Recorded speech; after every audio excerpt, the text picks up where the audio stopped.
What up, everybody? DJ Lefty here, Party Science Vlog number 3. I'm here today with Derek Conrad. Now, I've known this guy from, I want to say, early 2010s, mid 2010s. We worked together at a place called Google. Good times. He was probably one of the first people I worked with that I could say was a genuine boss slash friend. Now, what I mean by that is during work hours, he would always try to make me efficient. He'd always try to make me better, improve me, making sure I was leading my people the right way and getting the most I could get out of them in the most influential, but at the same time, you weren't bullying your employees, you were taking care of them. He really cared about that atmosphere. Now, on the other end, when we stepped outside on a basketball court, it was a whole different thing, competitiveness. And I absolutely love that because I think when you're working with somebody, their true leadership shows when you play in business and in sports, you can see how they try to lead you. And when we were on a team together on a basketball court, he always made sure that we were trying to beat whoever we were, but in a way where he was like guiding us, making sure he was getting the best out of us. And then when we were doing work together, he was always making sure that he was protecting us in any way possible so that he was always getting the blunt of whatever the higher ups were saying. And then when he was talking to us, he was just talking to us in a way where we were human, we were doing the things that needed to get done. And he just cared about us, like genuinely. I remember this one time we went out to eat at this Mexican spot down the street. I don't know if you remember it. I do. Yeah. So we went out to eat, and I had stepped back a second, and he was kind of standing with everybody. And there was this glimmer in his eye. And I don't know, he's not the type who got sentimental or anything like that. But you could see he was in his element. He genuinely enjoyed being everybody there. I think it was Edwin and like Yes. everybody there. Yes. And we were taking some shots at that time. And you could just see he genuinely wanted everybody to be happy, to be in that moment, to forget about work and just be there, forgetting about whatever life stresses were and just having a good time. And I could say, as someone who worked with him for, I would say, a little over a year, something like that, Yes. we really got to see all levels of how Derek could bring out the best in you. And I genuinely am happy to be here with him today because I know he is somebody who has continued that. So thank you for being here with me, man. I genuinely appreciate It's a it. pleasure. It's a Yeah. pleasure to get reacquainted with you. I'm Yeah. glad you reached out. Of course, of course. Yeah, I've thought about you multiple times, bro. And Same here. yeah, and Yeah. I'm to be here with you now and to have talked to you beforehand is to hear where you're at. We'll talk about it. Is just it's inspiring, man, because we were just in that little bullshit corner at Google. You had the office. I was right outside, Yeah. and we would just chop it up. And now to see you Yeah. doing what you're doing, it's exactly what I thought you would be doing. When we used to chop it up, you, me, and what is it? What Adam? Adam. Yeah. Adam, and then Darren was there. Yeah. And then Ben, Uh-huh. and a few other cast of characters. Yeah. But yeah, it worked well. It was a team that was good at what they did in each aspect and element of what they do. Yeah. So I think just that's what team is. A team is made of, is just bringing in people that don't have to always be the smartest in the room. It's just made up of people that are caring, want to be better, want to do things that make sense. And I think that's kind of what we all did together. Right. Yeah. And you especially, I remember being in walking in the into that environment over there at Google, and evaluating. Part of my job when they brought me on was to evaluate people and the process and such. And when I got to your corner there, I mean, I think that was the most efficient spot, right? Like checking the books in and like having the process to do it, and like you took it very seriously. And I also remember, like, when you weren't there and it turned over when with the either substitution folks or whatever, it didn't run so clean. So that's an attachment to you, and the way you ran it and the way you took it seriously too. So I think people that are process improvement people recognize people that use a process to run things, and just makes everybody's job easier. Right. Yeah. Yeah. Well, thank you for saying that. I had no Yeah. idea that's what happened after me. So Yeah. it's sad but nice to hear. Yeah. It's true. Yeah. So now we're here, right? Like several Yeah. years removed from that, and I know you did snow plowing and stuff like that. We had talked about it in the past, and now you're doing everything you're doing with the landscaping business. And how did that happen? Like, how did you go from Google to where like now you're here? Yeah, I mean, it's so much, the time goes, as everyone says, and it's a cliche, the time goes by so fast, and now look, we have children and they're older and Yeah, things yeah, like yeah, that. And it's like, so we kind of talked about that a little bit earlier, but yeah. you and I, beforehand. But I mean, my strengths have always been process improvement, using methodologies, using CRM platforms, and using tech, and even as a kid, being involved in technology and using technology to help run your business. So a lot of times you'll hear me say, no matter where I've landed, and there's been a few spots over the years that I'll get into real quick, is, you know, I'm a I'm a technology company that offers X service. Because I really do believe in technology. It's always evolving. Hmm, hmm. And it's really served me well and has really helped my business thrive in terms of um, to meet or exceed client expectations, to work with the right folks, whether it's subcontracting, independent contracting, or even employees who we hire.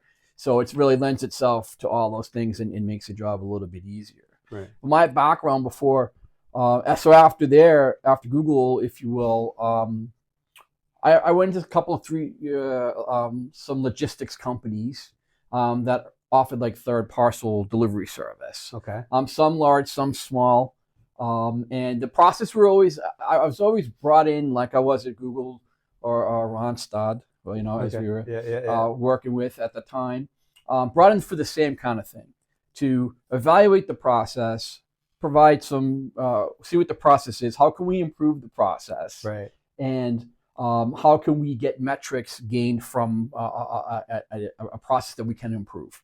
So that's kind of what I've always been brought in for in a lot of different operational roles.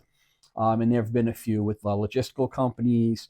And then I met my wife out here at the time, and was in between some jobs. And in a former life, I used to do landscaping for my uncle for a little while. And so I had the basic knowledge of it. And then in between jobs, one time I landed with this landscape company in locally, and they really honed in my skills on landscape. And they took me in and nurtured me in terms of teaching me the basic organizational layouts of landscaping, what's in sequential order, chronological order, what comes before and after certain tasks and requirements. And so I really got proficient. I always had the operations part of it, but I really got proficient in the actual landscape tasks and responsibilities, Yeah, yeah. how it relates to the actual labor part of the job. So I loved it. It was out. Was in the in the Army, in the National Guard, as a military police officer, and then like part of that element was enjoying the outdoors a lot, which kind of drove me to that part of it. But the discipline of being in situational leadership type roles and things like that in situations kind of like started at that real early age, and just I kind of carried that over to wherever I landed. Um, so for me, it really just kind of organically was a good fit. I said to my wife one day, hey, what can I find a small company? It didn't necessarily have to be landscaping at the time, but maybe I start to just like kind of evolve enough. Can I find a company that I can work with that needs help with process, needs help with how to run their business to grow it, and what can I demonstrate an ability to offer my skill sets to show them that they can grow. And this is how you grow, through technology, through using CRM systems, through software, and things like that. So was it like necessarily a startup you were looking for, or was it a company It that, could have been a or just like a startup. smaller business that Yeah, you knew no, you could? great question. Great question. It could have been a startup. I guess it was the scope of what it was going to be was so wide and loose and flexible Okay. that I really wasn't honed in on what it should or could be. I was just remaining flexible to Right. it.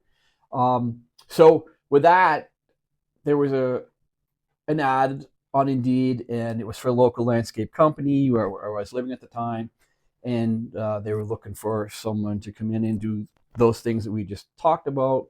And went through an interesting story about that is I didn't put any landscape experience in my resume. It wasn't there. And so I just more operations management driven.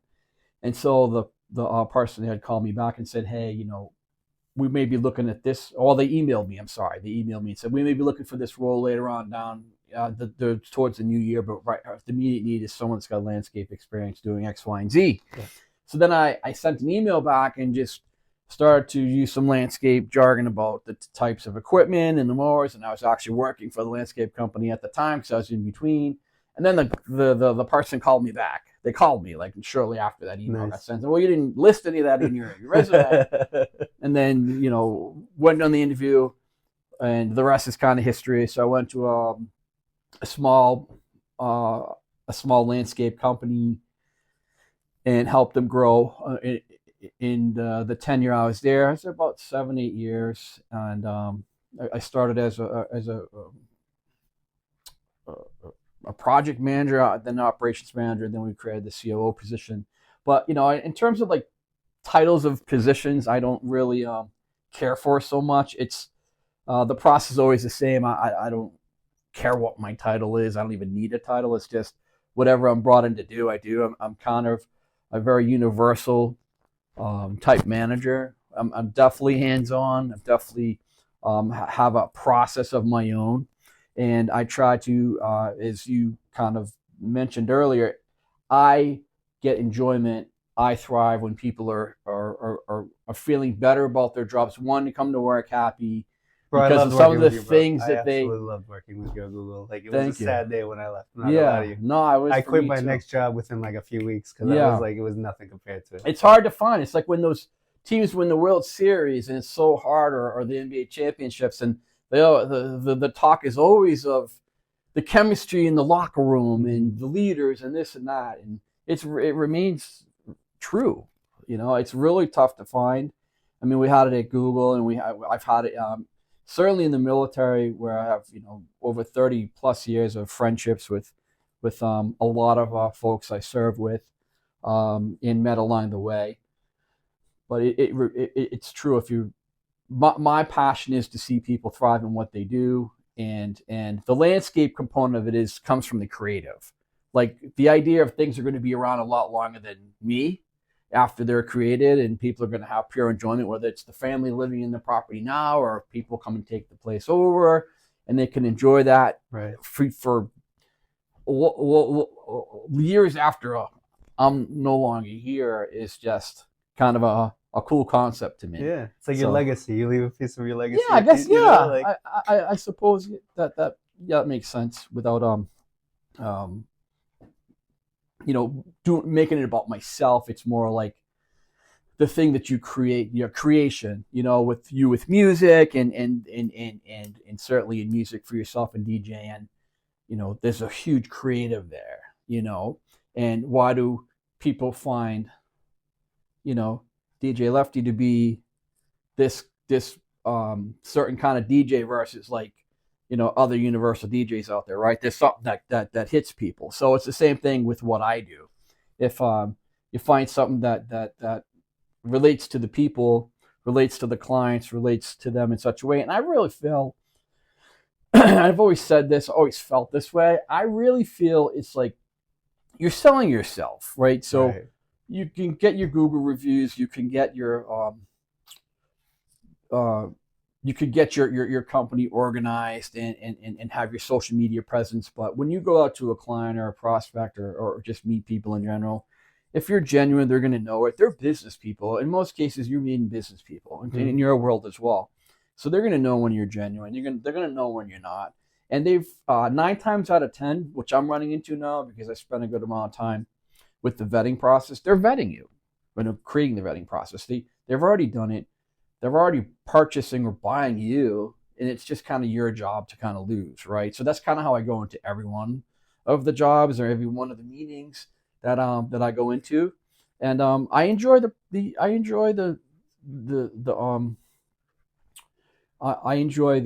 process of it all.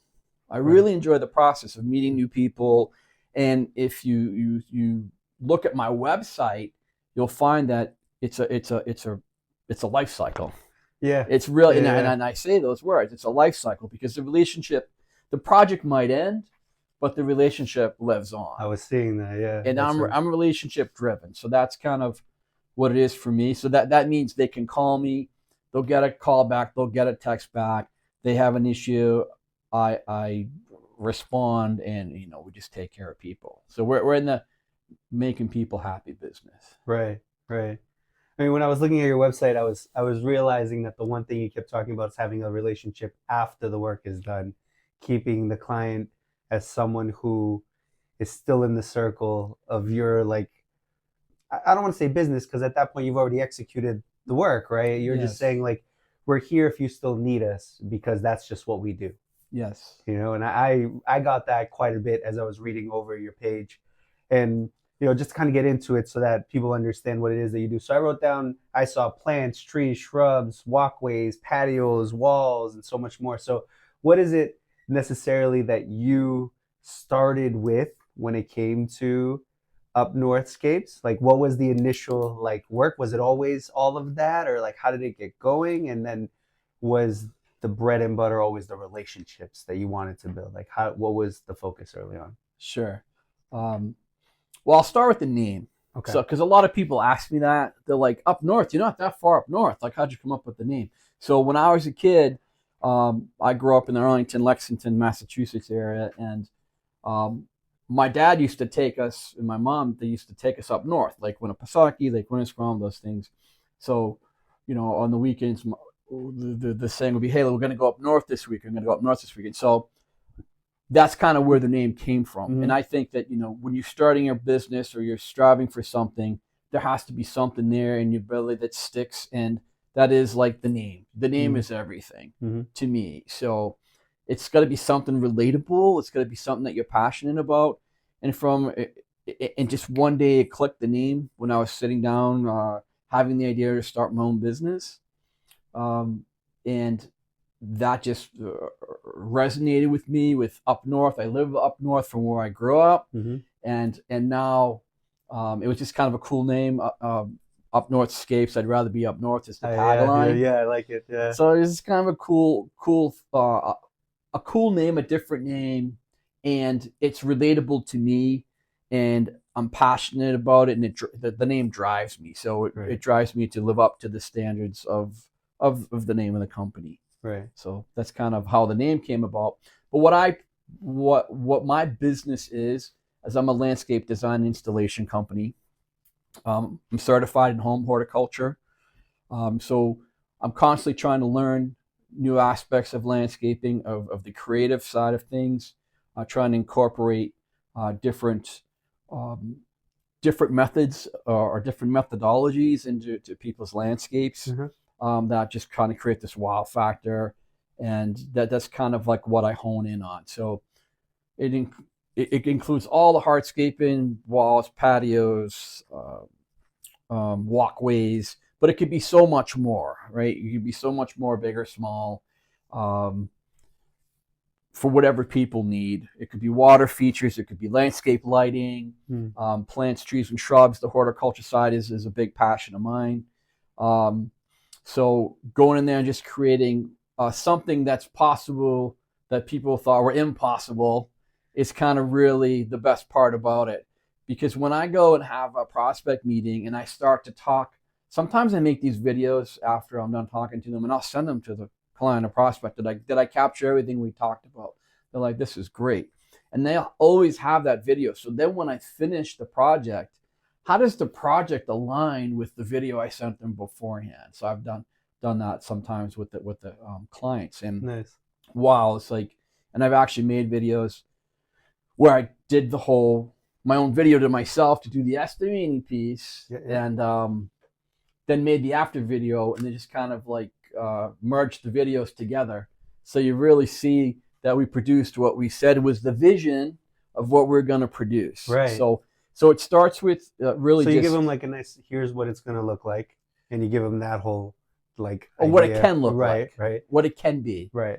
Right. And then you deliver on it, and you say, like, you compare, like, how did we do on delivering our promise type of. Exactly. Okay. Yeah, and it's just like, I guess it's a different way to approach a very saturated market, because landscaping is certainly a saturated industry. Yeah. But I think what separates you in the industry is being genuine, being creative, sharing a vision, listening to the client, listening to the prospect, and what they want, because that's very important. Right. And then being all inclusive. A lot of times I enjoy having the clients. A lot of people work from home these days, or what have you. So it's really a great element to have the people there, because then you can meet or exceed expectations a lot easier versus like finishing a project. They hadn't seen it, they come out at the end, and it's like, oh, it's not what I wanted. It's this or that. So it's a big collaboration. I love that part of the business, and the results are always much more attainable when it's a collab and an all inclusive approach. Yeah. So it is landscaping, but it's so much more than that. Right. It's like creating, starting with this vision, creating the vision, collaborating on the vision, and just bringing it to life. Bringing the whole thing to life. Right. That's going to be sustainable. We have a lot of methodologies where we use sustainable native plants. We consider environments, textures, shapes, sizes. So there's a lot that goes into it with regards to how we approach each and every project. It's not a cookie cutter approach, I guess, is what I want to say. Right. Right.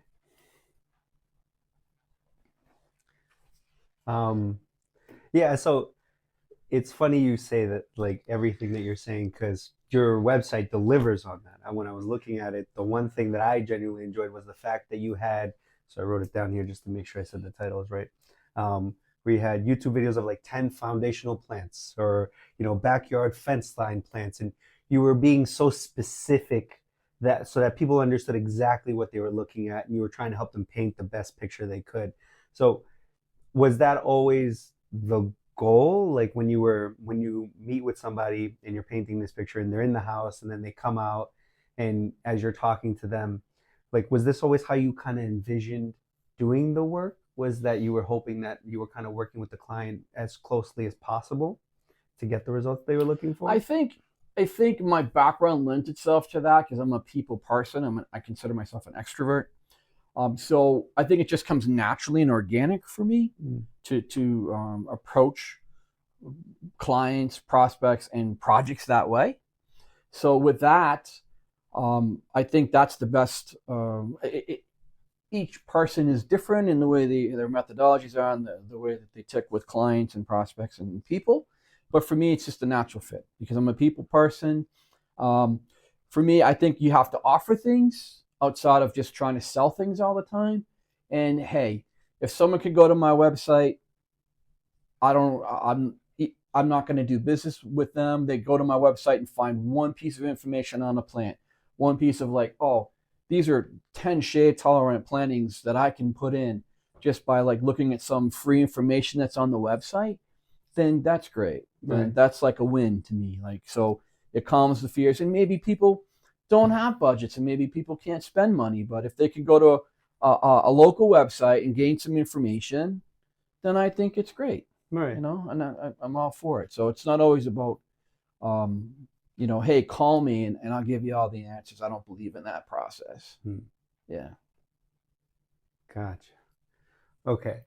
Yeah, and I saw the client testimonials and everything. So you're really trying to drive home the fact that, like, hey, we're here to help. Whether you hire us or not, we're going to have some type of information that can get you the results you're looking for. And I felt like that's what I was really kind of getting from your website. Now,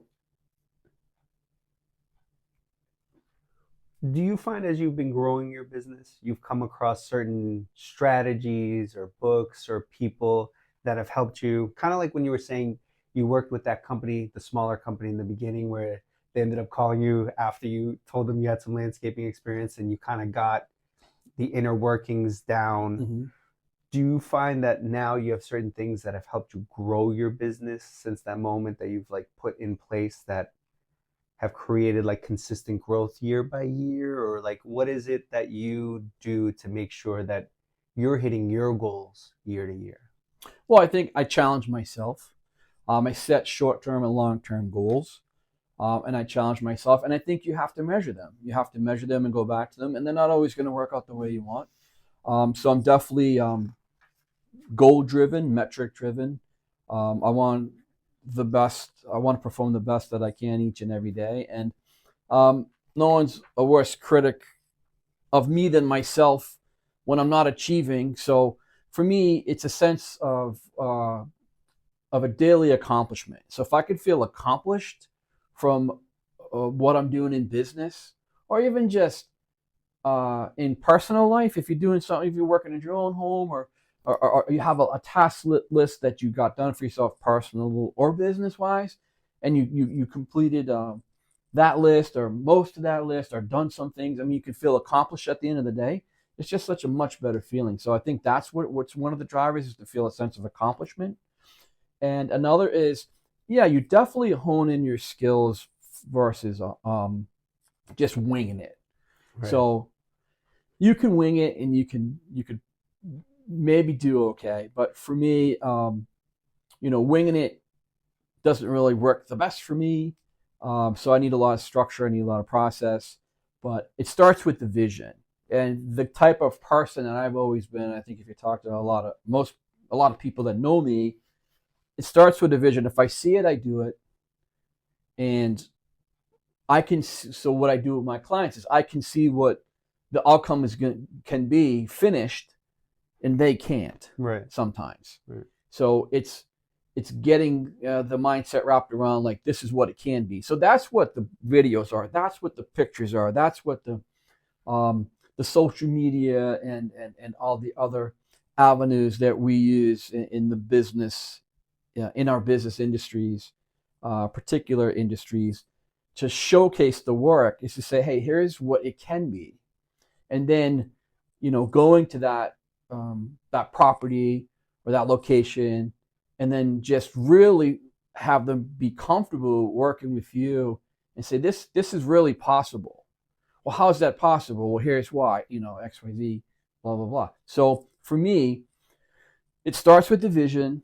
You got to have process, and you have to be genuine along the way. And I think, and I will say to you, which is, I'm glad you asked me this, is, every project, I don't want to give you the impression that every project is like, great, awesome, nailed it. Because sometimes you may not nail it 100%. But it goes back to the relationship and how you react to that, and how you're going to solve the problem. So you can go in there and maybe not have exceeded a client's expectation, or there's some things that they want to have taken care of, and then it's up to you to make sure it's taken care of. So I pride myself on that. So whatever we need to do for the client, if it's not, they're not 100%, because they'll say, well, just do what you think. And then I say, hey, I want to do what you need, what's going to make you happy, because what's going to make me happy is not so it's going to make you happy. So I think that there's things to be celebrated there when you things to be celebrated there when you approach a situation that way, and go into it and check in with the client, and make sure everything is to what their what their expectations are, and that's really important to me. So I would say to you, the largest thing is start, having feeling a sense of accomplishment at the end of the day. But it starts with the vision and ends with the exceeding the client's expectations. Right. So there's a lot in between, but you learn that along the way. It does have to do with a lot of experience and failing at things a lot to dust yourself off and Right. get up and recreate. But that's the biggest thing I think about me personally is I'm tough. I don't give up. I'm not a quitter, and I definitely pride myself on making sure the client is 100% satisfied, or figuring out how we need to do that. Right. Right. Nice. So then what's 2024's goal? Like, what are you looking to do with the company for this year that, like, you've set by the end of the year? I want to be, I want to have done this type of work, or have been in this area, or like, what does 2024 look like for you that you're trying to get done? 2024 is going to be a year that we catapult into in Up North Scapes. And when I say that, I mean we're surrounding ourselves with more good people. And that's the biggest thing, is having a Rolodex of vendors, having a Rolodex of subcontractors, having a Rolodex of independent contractors. I hired some good people that I used to work with, and much like you and I worked together in a former life, I have a trust. So the largest thing with clients too is trust. We had mentioned that yet, but with working with people around you is trust. So I have this sphere of really great peers, and we team up and we collab and we share information and we give each other referrals, and we do that all based upon trust of our business system and our relationships that we've made and sustained over the years. Right. So there's been much more of that, where I brought someone in and they're bringing in more vendors, and it's already been at the beginning of the season already been working out really well. Nice. And I just love that part of the business. Is, I can't do everything myself, and so you realize that as you get older, and you start to bring. You don't have to be the smartest person in the room, even though we try to be at times, right? But I step back from that and just try to surround myself with good people that are smarter than me, that have experiences and expertise that I don't have, and that's just fine by me. So, that's what I'm looking to do, is just really create more relationships, do more good work for people, and just really grow organically. It's important for us to grow organically, and just give a product and give a final outcome of work that people can enjoy with their families, or just in general for many years to come. Right. That's the goal. So Right. So it's 2024 is about building the sphere of people that you have around you, to have people who are more knowledgeable in certain things that you may not be. You're more concerned on, can I bring the best people for the work together to give the client what they're looking for from the beginning, if that's possible. Now, in terms of what your goal is this year, and when you first launched your company, what was that like? So, like, for me, when I started doing DJing, it was just, can I get one gig? Yeah, can I get the first one? Yeah, and that's scary, right? Yeah, it's a lot of fear there. Yeah. Oh my God, yeah. So yeah. what was when you decided, hey, I'm gonna open my own, here I am, I'm gonna do it. What was the first goal? Well, the first goal was, I started smally doing it as a hobby in my neighborhood when I moved, and that just kind of grew organically and took off. So I was fortunate in that regard. But I would answer the question like this. I think, or this talk point. I think that you need to certainly surround yourself with good people. And when I first started, I go to a client and offer landscape services, but I teamed up with a lot of people after. So now I've teamed up with a lot of different people to offer a lot of different services as a one-stop shop. Right. So I didn't have that in the beginning. So I felt like at the beginning, I would say, these are the things I can offer. Or do you offer do you offer fencing? Do you offer gutter installation? No. And then I feel like the opportunity to work with that client was lost, and a lot of times it was. But that didn't take me long to figure out that I need to do something different. I need to have a niche. And my niche is what we talked about earlier, is surrounding myself with good people that are good at what they do. So now when I walk into a client, they're like, hey, can you do gutters? We absolutely can do gutters. Hey, can you do remodel kitchens? Can you run bathrooms? Yes, we have someone that can do that for you. Can you, we're looking for a fence installation. We absolutely can do that for you.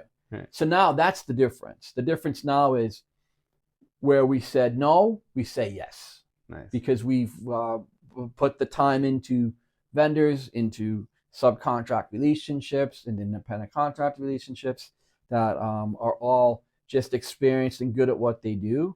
And the clients, and you see it on the review boards as well, it's just that they enjoy that working with us and our teams, and they've been complimentary on the outer sphere of people we bring in. So that's the difference. Is saying no to services and not having a potential to work with someone to now saying yes, we can provide those things. Because people want one-stop shopping. They want a single point of contact. They want a subject matter expert. They're busy. They don't have time. They don't want 8 bills. They don't want to work with 10 people at 10 different times. They just want someone to kind of project manage all that for them. So my experience lends itself to that, and that's how we roll.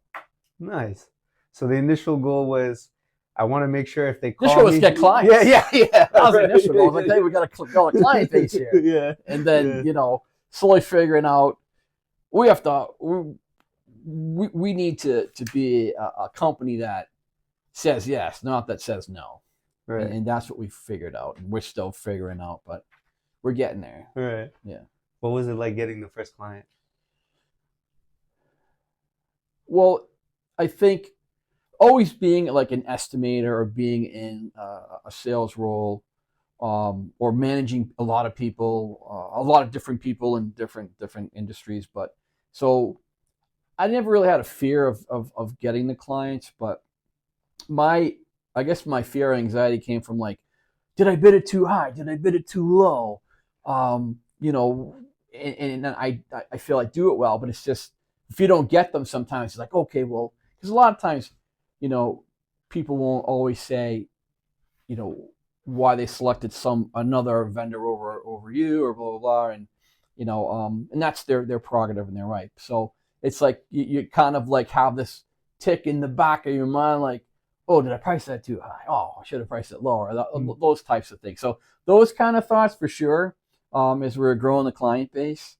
But that kind of whittles away once the phones start ringing, and I didn't have the website created. I didn't have the lead generation from an AI perspective created. I didn't have all the social media stuff in place. So I always would go in these organizations and say, hey, these are the things we need to do, and help implement them. And I wasn't implementing them right away in my own business template, right? Yeah. So I had to get on the ball and really make that happen. So once I did that, it became a lot easier. But yeah, as a business owner, you always kind of feel second guess yourself to like, what could I have done better in that situation? And definitely, like I said, I'm my own worst critic, so I always feel like tomorrow's a new day to handle something better. So right. I definitely get that, where you find yourself, if someone doesn't choose you for a gig, like for me as a DJ or social media, whatever it may be, I'm always like, was I too expensive this time? Yeah. Could I have gotten the uplights they needed if they needed? Right. Like, you start, what could I have done better to have gotten the deal? Right. And then you almost kind of lose the day in that thought. What do you mean we won't play We Are Family? You just don't play that. What do you mean? Oh, yeah. I've had some crazy, don't play some of the biggest songs ever. And I'm like, but you realize as I look at your crowd, if I played this song, the craziness that will happen. Right. So, yeah, I definitely get that. Yeah. So what would you say now, because you've been doing this for several years, what would you say is your proudest moment in this journey that you've gone through so far? My proudest moment? I think just overcoming, I think that a lot of things, but some things that come to mind now is the life it gives me, the freedom, the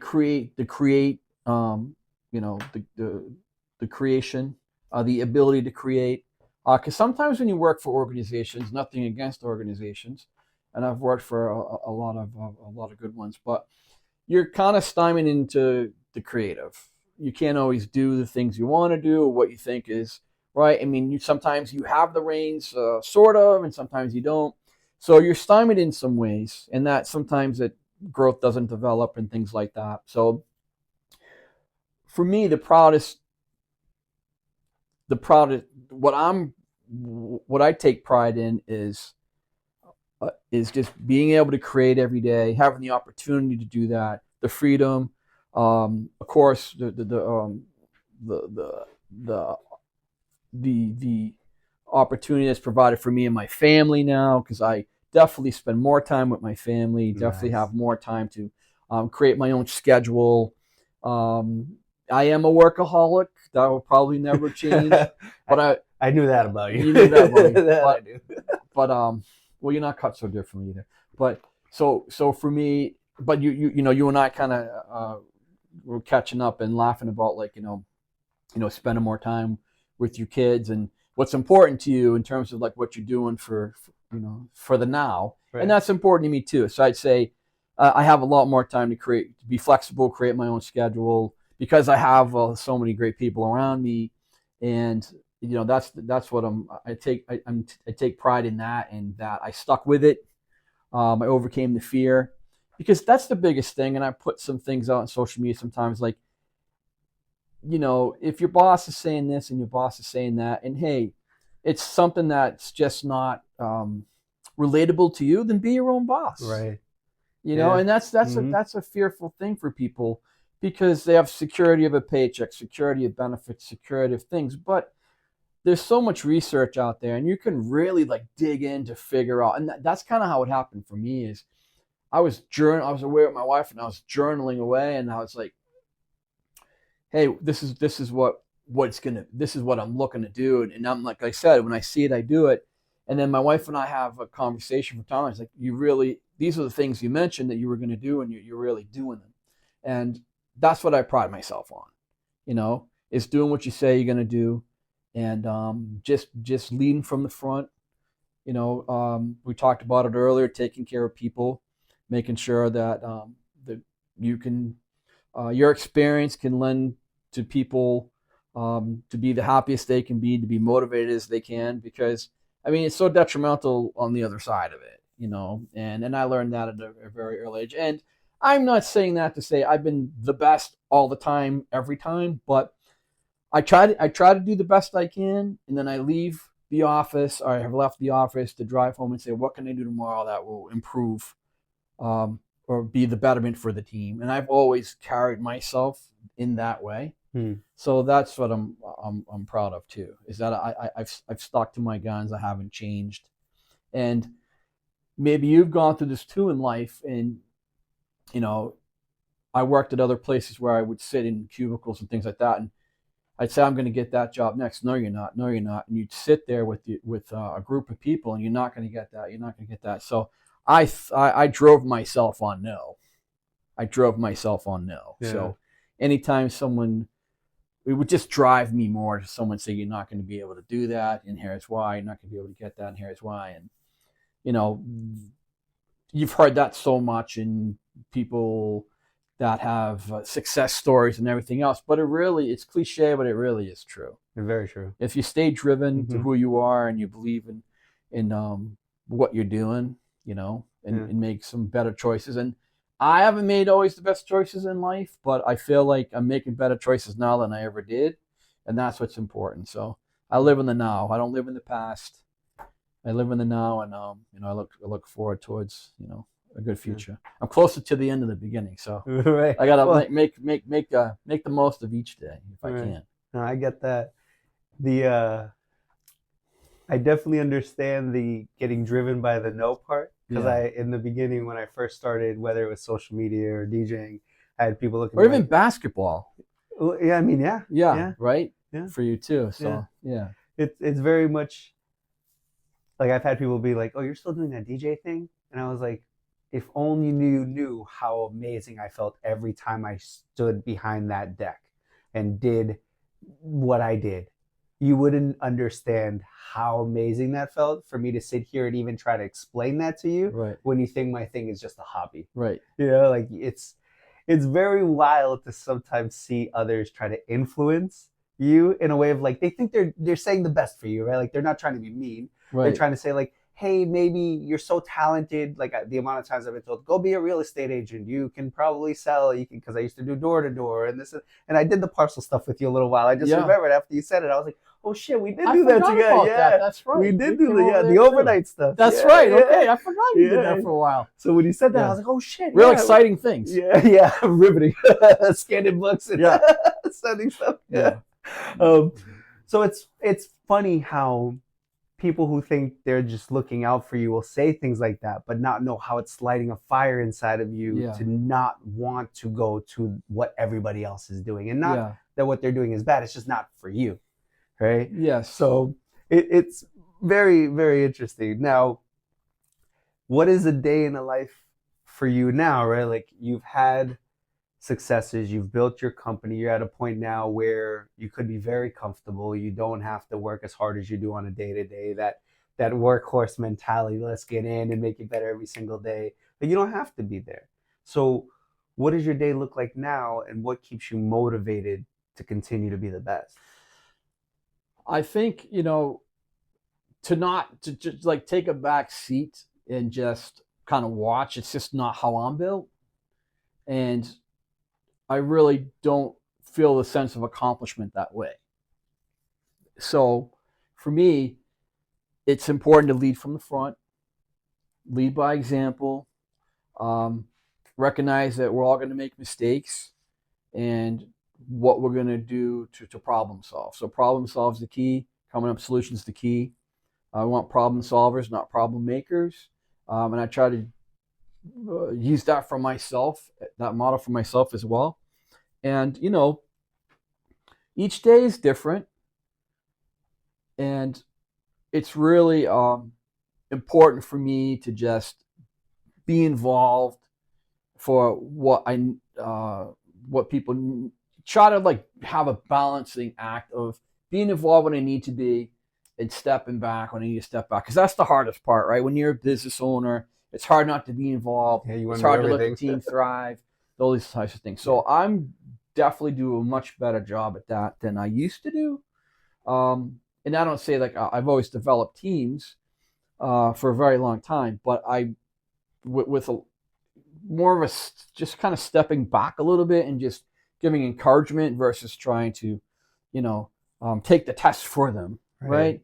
So that's what I try to instill in myself each day is just, you know, teach where I can teach, learn where I can learn, because that never stops. The teaching and learning never stop, and never will. In my mind. Right. So and just surround yourself with good people and be selective on what you want to do and how you want to do it, and just be organic and genuine every day. I mean, if you just be who you are, um, that's the big one of the big things too is people see who I am. They see my stuff online, and then they meet me and they see that what people are saying. Okay, this makes sense, and it's goes well from there. Right. Yeah. So just try to keep that in the front. Right. So your goal is always your flame burns brightest when you're out there getting work done. Yeah, I'm Being hands on. I'm hands on, and I just if people are doing some of the labor aspects of the job, like I feel like I need to be doing it with them, just because I don't want to have that impression of you're gonna have someone do something that you wouldn't do yourself, or right. expectations, and I just think it's important in the process. It's like if they're doing it and you're doing it with them, there's motivation in that. There's strength in numbers, and that's motivating to people, and that's the kind of the leader or person that I've worked side by side with. I've always been. I feel like I have, and You have. Oh, thank you. As someone who's worked by your side, yes, you have. And then, but I'm open to criticism. Like, hey, what can I do better? What can I do? What am I not doing? What can I do? What am I saying? Am I giving information right? Am I demonstrating it correctly? So I'm open to. I think just to remain open and flexible and loose to receiving feedback is really important. So. And it's emotional intelligence. I mean, you got to know who you are, and just be aware. It's just a self-awareness, and really, striving to work at something together. And just being aligned, and trying to aim for the same goals, and just be aligned in that way. So Right. Um, so let's say you got to start all over again from day one, right? And you can take only one lesson that you've learned since the beginning and start all over again. What would that lesson be for you? just be yourself. I mean, there's so much research and guidance out there of, sometimes it might get lost in the translation of, um, oh, I need to act this way or do this to get clients, and maybe it will work, but I'm not a believer in that. Like, just be yourself, be genuine, be in your comfort zone, challenge yourself, but you have to be you, and I think that will shine through. So I think that you don't have to pretend to be somebody else, cook yourself up to be somebody you're not. Definitely step out of your comfort zone and challenge yourself on different things, and that comes with practice and experience.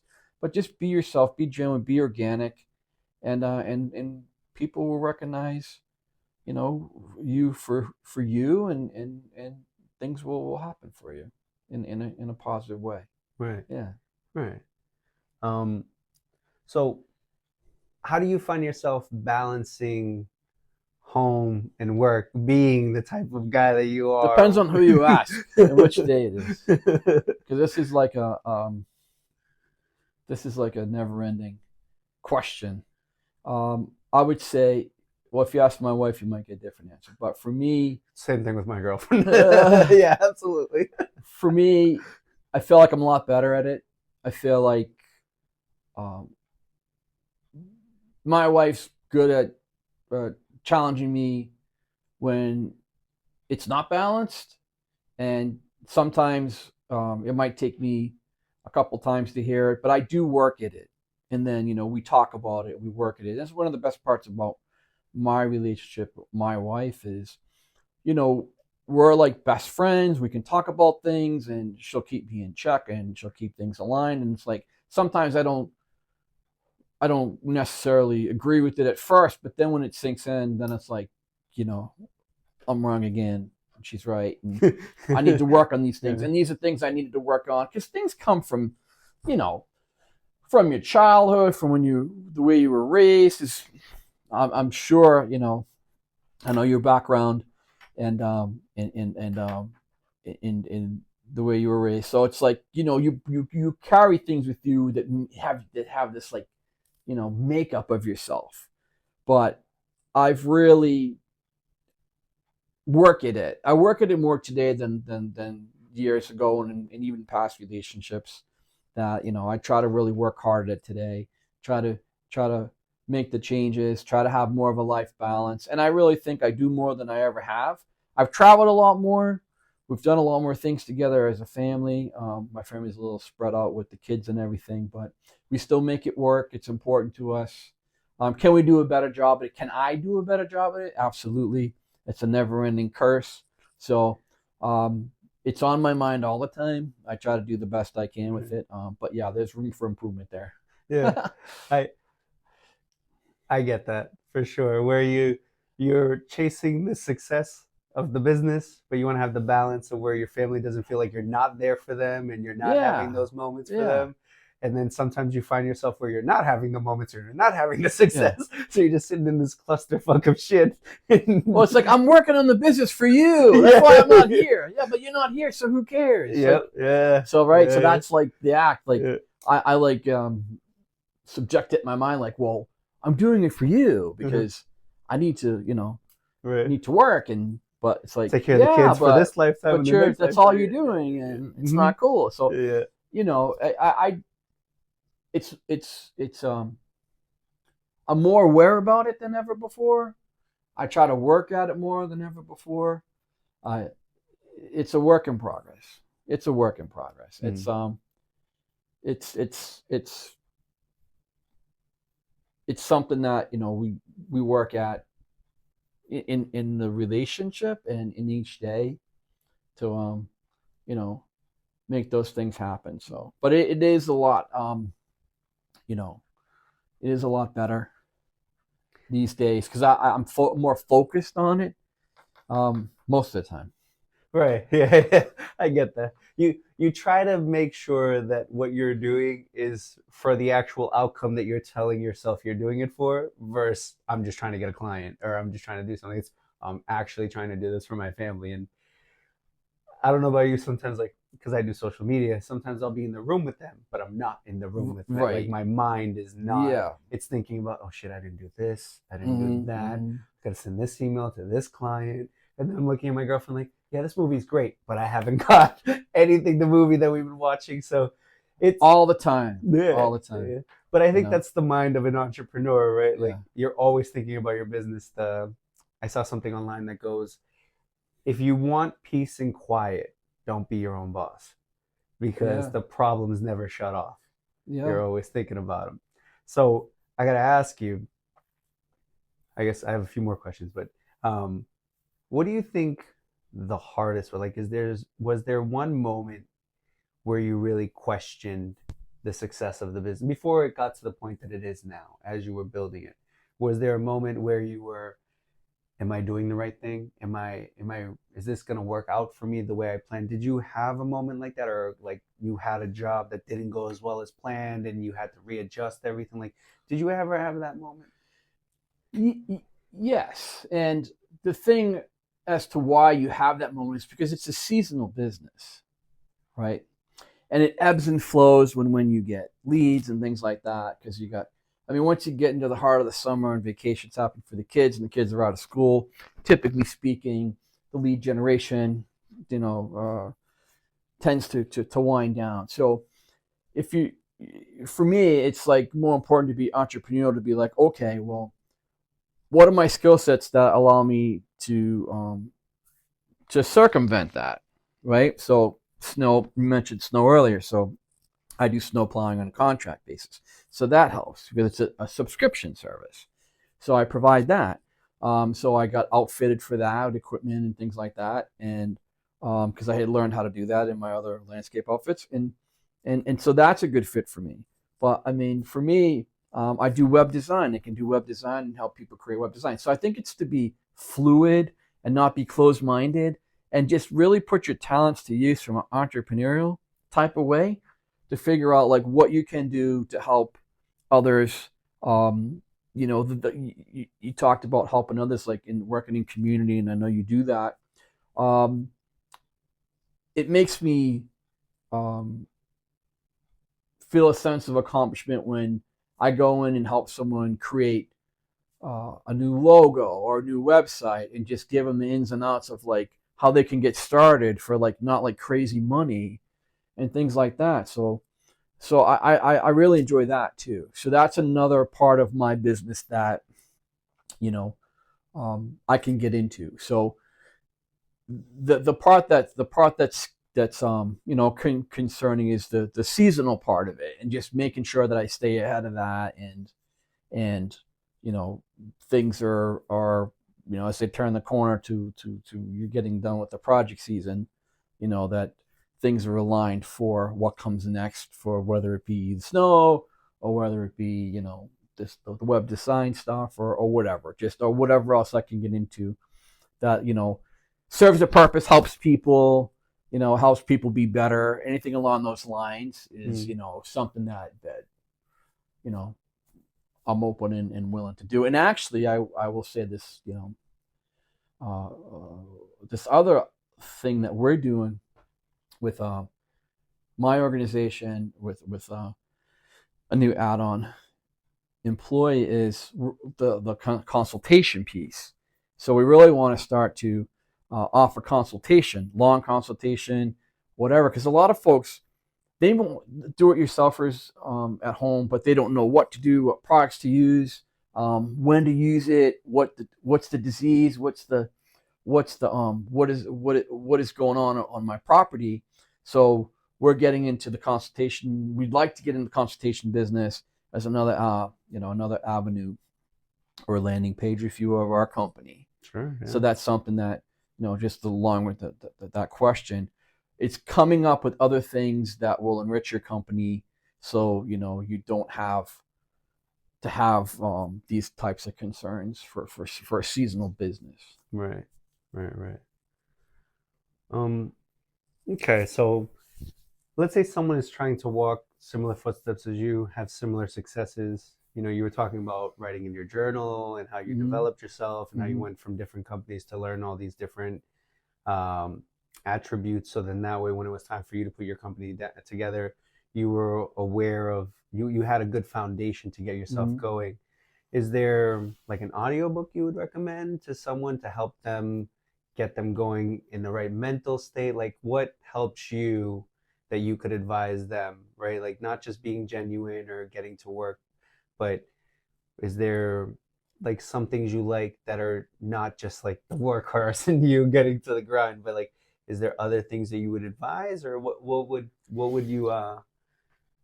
you say helps you develop? Yeah. So anything in anything in your journey in life, whether it's personal or business, um, I think personally, I got into the intermittent fasting and keto and things like that, and I researched it through this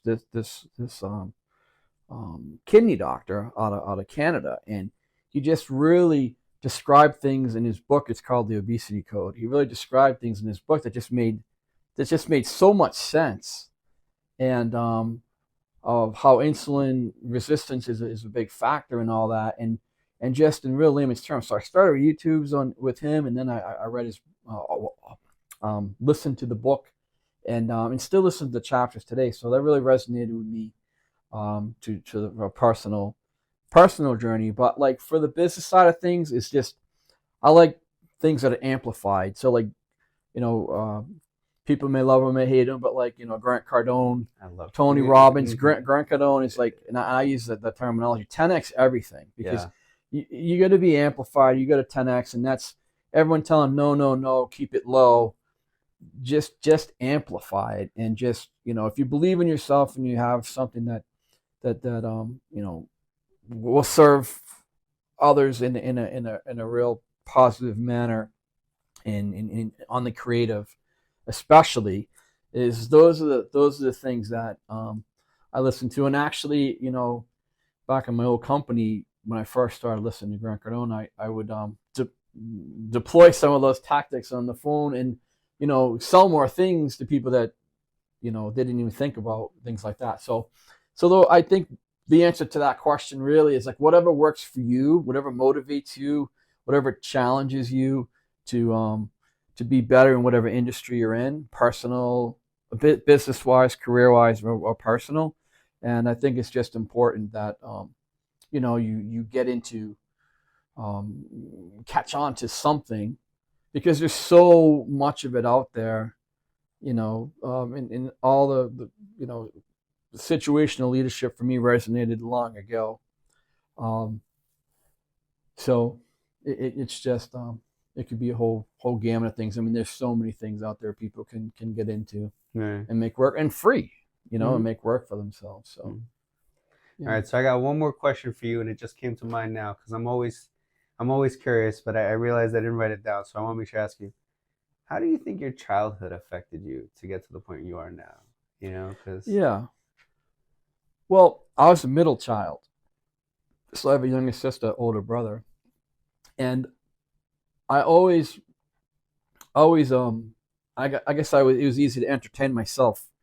And when I was a kid, I would tinker around with things. Like back then, it wasn't cell phones, and I'm a right, little bit older than you, but cell phones and all those things. It was like when cable first came out, and you had to get the box just right. And so I was a tinkerer with things, and I was always like into technology and anything that was technology driven. Uh, when computers were coming out or things like that. So I was always inquisitive, and I was always driven. I was always driven to, had a competitive nature, sports as a kid, things like that. So I think, so being competitive, being curious, being inquisitive, and just being a driven person to want to succeed, and challenge myself to be better, um, is really lent itself to who I am today. Just to have some grit, and just to really push myself to limits that maybe I wouldn't have otherwise. And then certainly after my childhood was the service that really catapulted the whole drive stuff. What made you join the service? So my father was in the service for many, many years, and when I graduated high school, I worked for my father at a very early age. So I think I was 9 when I started working for my father, me and my brother, and used to take the bus down from Arlington to Cambridge, go down and work for him. So like my brother and I, our weeks were going to school, working for my dad most weekends.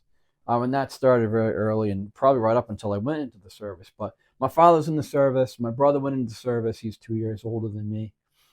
So really, the opportunities for college, the GI Bill, military police at one time wanted to maybe explore being a police officer. So military police was my military occupational specialty, MOS. So so I had a lot of opportunity to, learn police skills, maybe go to school for criminal justice, get tuition reimbursement, those types of things. And then, my father obviously coaching and my brother and I to say, hey, he was doing it and just the benefits of it and all those things. So gotcha. Yeah. So it was your working for your dad on every day or pretty much anytime you weren't at school, and then seeing what the benefits were for him. He kind of said, hey, you guys should really think about these things and what it will do for your life. And then you got in and you capitalized on the benefits, but it more helped you develop skills that you now find yourself using on a day-to-day basis. Well, he said you can go to work full time, you could go to college and pay for it, or you can join the army. So those are your three choices. So, right. So it's like, okay, well, I do want to go to college, but I want the army to pay for it. So yeah, let's do that one. Right. I like it. All right, man, as we wrap up, so if you want to let everybody know where they can contact you, your social media, stuff like that, just so that, if they're interested in any of your services, how they can reach you, what would be the best way? Yeah, so they can reach me a couple different ways. So if they go to our website, www.upnorthscape.com, they can browse the website, and there's a contact page there. They can fill their information, and we get it and reach out to them pretty steadfast. They can call or text us at 603-704-1013. That's a direct cell line. They can reach us there, and we'll get back to them. And the email is certainly Derek, DEREK, at upnorthscape.com. So there's a few different ways that they can reach out to us, and be happy to help them. Sweet. All right, everybody. Vlog episode 3, Derek Conrad, Up North Scapes. Make sure you contact this guy for everything you need. Peace. Thank you for your time. Thank you for your time. I genuinely appreciate it. My pleasure. Thank you.